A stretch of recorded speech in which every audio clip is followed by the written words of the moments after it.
When my mom decided to treat herself to a night out at a cafe, I saw it as the perfect opportunity to invite my best friend, Jake, over for some gaming. The plan was simple: spend the evening in the basement, devouring snacks and trying to beat each other's high scores. The basement was always a bit creepy, but the thrill of competition made us forget about the dim lighting and the occasional creak of the old house. We were deep into a particularly intense game when we heard it. "Michael, come here for a second." It was my mom's voice, clear as day, calling from upstairs. I paused the game and looked at Jake. "Did you hear that?" He nodded, eyes wide. "Yeah, that was definitely your mom." I frowned. She was supposed to be out all night. "Maybe she came back early," Jake suggested, but his voice wavered. Leaving Jake in the basement, I climbed the stairs, calling out, "Mom, you home?" Silence greeted me. The living room was empty, and so was the kitchen. I checked every room, but there was no sign of her. Feeling a knot form in my stomach, I went back to the basement. "She's not here," I said, trying to keep my voice steady. Jake looked pale. "Are you sure?" "Yeah, I checked everywhere." We sat back down, trying to brush it off as some weird acoustical trick of the house. But as soon as we unpaused the game, it happened again. "Michael, come here right now." This time, the voice was more urgent, almost panicked. I felt a chill run down my spine. Jake grabbed my arm, his eyes pleading. "Don't go, man. Something's not right." Ignoring his plea, I forced myself to go back upstairs. The house felt colder than usual, shadows stretching in unnatural ways. I called out again, louder this time, but the only response was the distant hum of the refrigerator. Returning to the basement, I was about to suggest we call my mom when we heard footsteps above us. Heavy, deliberate steps, crossing the living room floor. "Who's there?" I shouted. But the footsteps stopped abruptly, replaced by an eerie silence. Jake's face was a mask of terror. "Dude, we need to get out of here."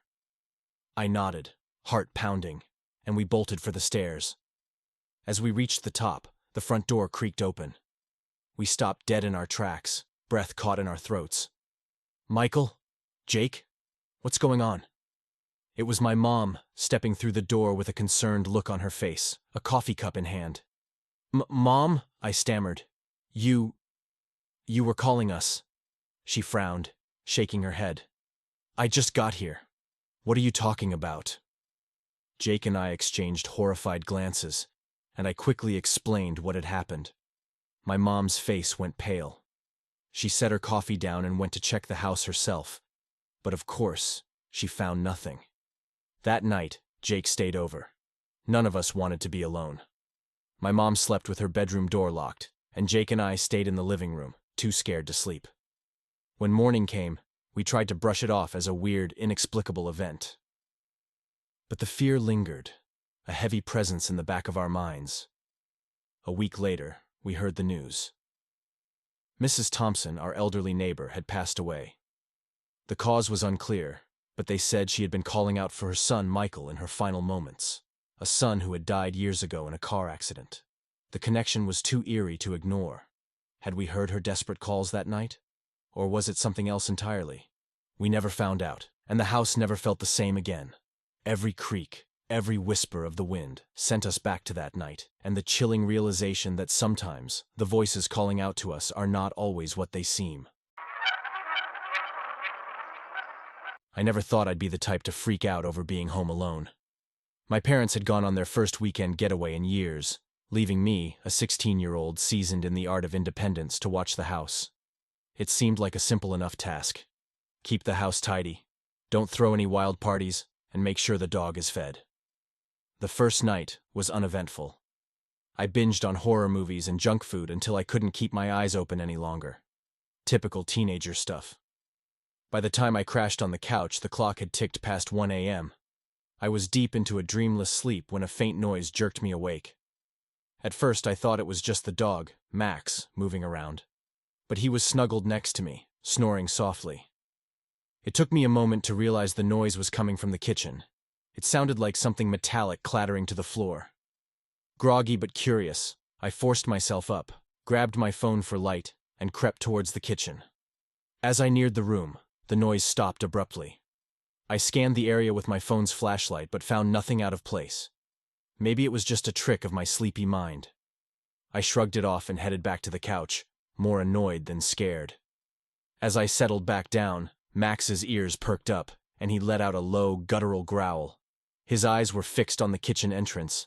I patted his head to calm him, but his growling only grew more intense. Suddenly, the clattering started again, louder this time. It was unmistakable. Someone or something was in the kitchen. My heart raced, and adrenaline coursed through my veins. I grabbed the nearest weapon-like object I could find, a hefty flashlight my dad kept for emergencies, and tiptoed back towards the kitchen, Max trailing cautiously behind me. As I rounded the corner, my flashlight beam swept over the kitchen again. There, on the floor, was a single knife from the drawer, lying in a puddle of what looked like water. The drawer itself was slightly ajar. My breath caught in my throat. I was sure it had been closed before. I stood frozen, flashlight trembling in my hand. That's when I heard it. A faint, almost imperceptible whisper, like someone murmuring right next to my ear. I whipped around, but no one was there. Max was backing away, his growling escalating to barks. My pulse pounded in my ears, drowning out all rational thought. In a desperate attempt to rationalize the situation, I told myself it was probably the old pipes acting up, or maybe the wind rattling through some open window. I couldn't shake the feeling of being watched, though. With every nerve in my body screaming to get out, I did a quick but thorough check of the house. Every window was shut and locked, every door securely bolted. I even checked the basement and attic, despite my better judgment. Nothing seemed out of place. Yet the feeling persisted, a gnawing sensation in my gut that something was very, very wrong. Back in the living room, I tried to calm Max and myself. I decided to call my parents, but the call went straight to voicemail. Typical. They were probably out of signal range at their mountain cabin. I texted them anyway, just in case, but received no immediate reply. Determined to make it through the night without losing my mind, I locked myself and Max in my bedroom. I set the flashlight on the nightstand within easy reach and kept my phone charging right next to me. Sleep, however, was out of the question. Every creak and groan of the house sent my heart racing anew.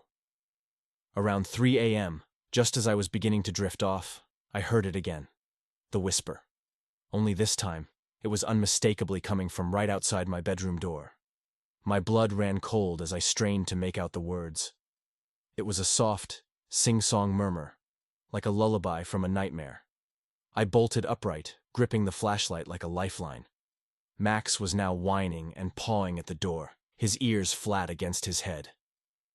I mustered the courage to open the door, flashlight at the ready. The hallway was empty, the house eerily silent. The whispering had stopped. I didn't sleep the rest of the night. I sat on my bed, every muscle tensed, waiting for the dawn. When the first light of morning finally seeped through my window, the oppressive weight of the night lifted slightly. I went through the house again, hoping to find some logical explanation for the night's events. But everything was as it should be. The knife was back in its drawer, the puddle of water gone. It was as if the night had erased all evidence of its horrors. When my parents returned, I told them everything. They laughed it off, attributing it to an overactive imagination fueled by too many horror movies. But I knew what I had experienced. I could still hear that whisper, still feel the eyes watching me. That night changed something in me. Even now, I can't shake the feeling that whatever was in my house that night is still out there, watching, waiting. And sometimes, in the dead of night, when the world is silent, I swear I can still hear that haunting whisper echoing through the darkness. I had never spent a night alone in the old family hut before, and to be honest, I never wanted to. My folks had this idea that a weekend alone in the woods would build character or whatever. So, here I was, 16 years old, stuck in a rickety wooden hut miles away from the nearest town. It was late October, and the sun had already dipped below the horizon, plunging the forest into an inky darkness. The hut creaked and groaned with the slightest gust of wind. I tried to shake off the eerie feeling creeping up my spine. I busied myself by stacking firewood, the crackling flames providing the only source of light and comfort. Dinner was a sad affair. Just canned beans and some bread. I ate quickly, the silence around me growing thicker with every passing minute.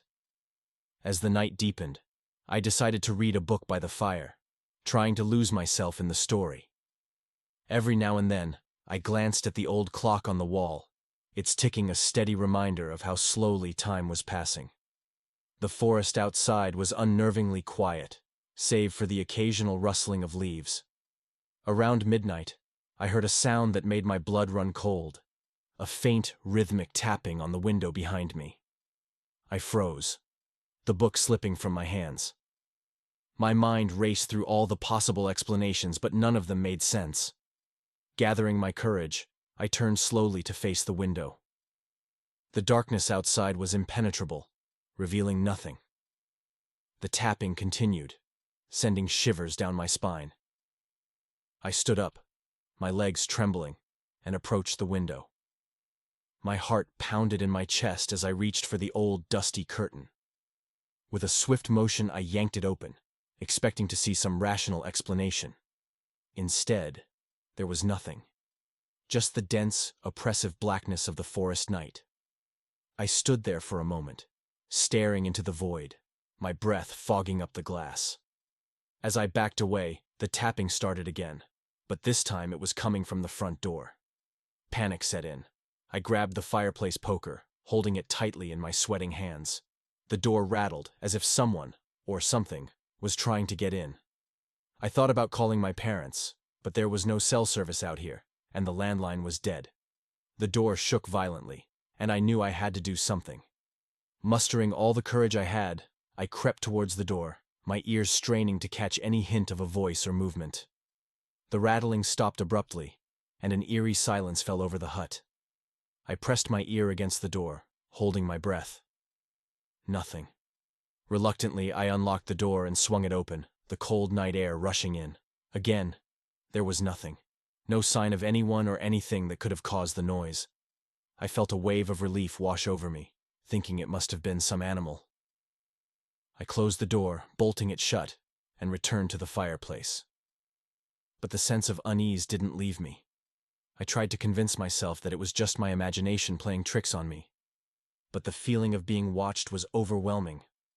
I couldn't shake the sensation that something was lurking just out of sight, waiting. Hours passed, and despite my best efforts, I dozed off in the armchair by the fire.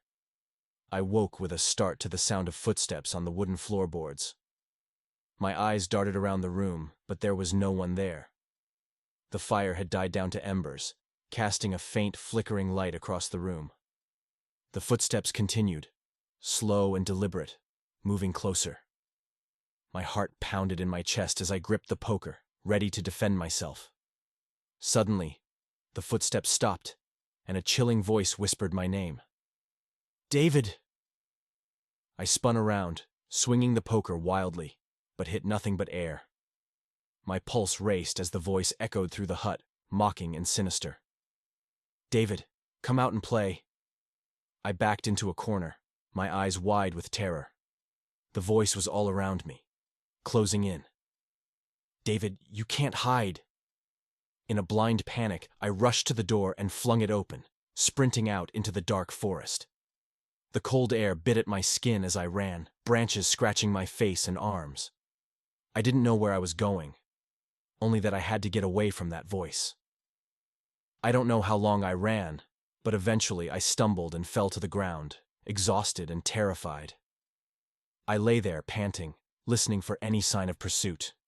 The forest was silent again, but the fear lingered, gnawing at my sanity. I spent the rest of the night huddled against a tree, too scared to move. When the first light of dawn broke through the trees, I made my way back to the hut, hoping that daylight would chase away the horrors of the night. The hut stood eerily quiet in the morning light, as if nothing had happened, but I knew better.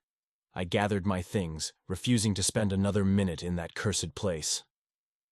As I left, I glanced back one last time, and saw a faint figure standing in the window, watching me. I never went back to that hut again. My parents tried to convince me it was just my imagination. But I know what I heard, what I felt. Something was there with me that night. Something that wanted me to stay. And I'll never forget the sound of that voice, calling my name in the darkness.